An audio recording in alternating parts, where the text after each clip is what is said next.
और बेहतर बनाया।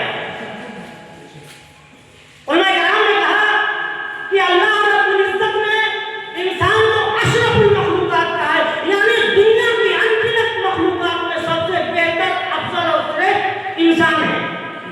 अल्लाह ने इंसान को अशरफुल मखलूकात कहा तो इंसानों को सब कुछ बेस्ट और श्रेष्ठ दिया भी है। हमारे आँख, हमारी नाक, हमारे कान, हमारे हाथ, हमारे पैर, यानी हमारा शरीर का जो आकार दुनिया के और मखलूकात से अलग है। स्पेशल हमें